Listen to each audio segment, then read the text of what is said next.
सांगा बरं, गाडा पाहून कोणाकोणाला आपले लहानपणीचे दिवस आठवले?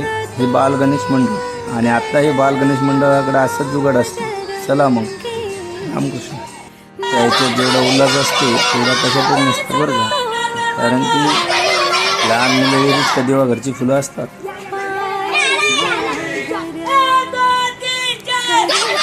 या बाल गणेश मंडळासोबत सर्व गल्लीतल्या घरगुती गणपती सुद्धा विसर्जन असते. पाहू शकता आपण कसे सर्वजण एक एक गणपती आणून या गाड्यामध्ये ठेवत आहेत.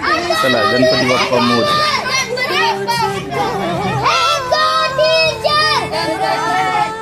मोठ्या भक्तिभावाने आमच्या घरच्या बाप्पाचं सुद्धा या ठिकाणी विसर्जनासाठी आरती होत आहे आणि आम्ही निघणार आहे बाप्पाला घेऊन विसर्जनासाठी. गणपती बाप्पा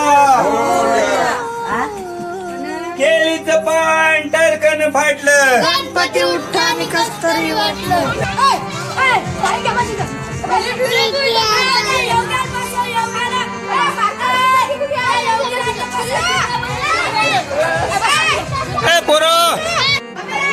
या ठिकाणी आमच्या बालगोपालांचा सुंदर असा गणपती विसर्जन सोहळा आपल्या सर्वांसाठी, प्रत्येकाला आपले लहानपणीचे दिवस आठवतील असा हा विसर्जन सोहळा या ठिकाणी होत आहे.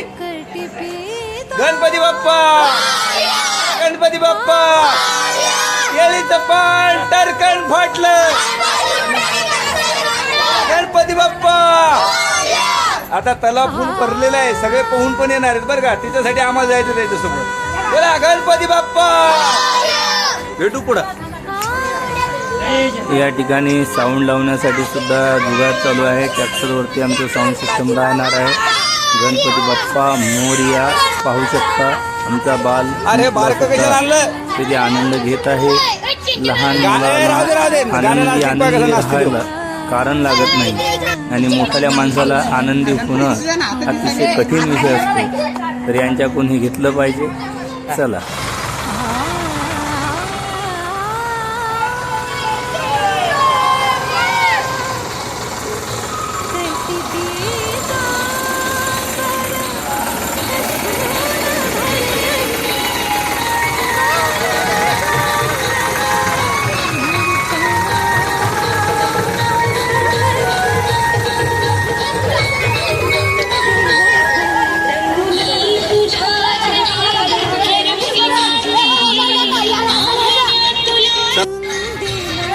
तलाव फुल भरलेला असल्या कारणाने पाण्यामधून समोर जावं लागतं. चला तर. काय बुद्धी आता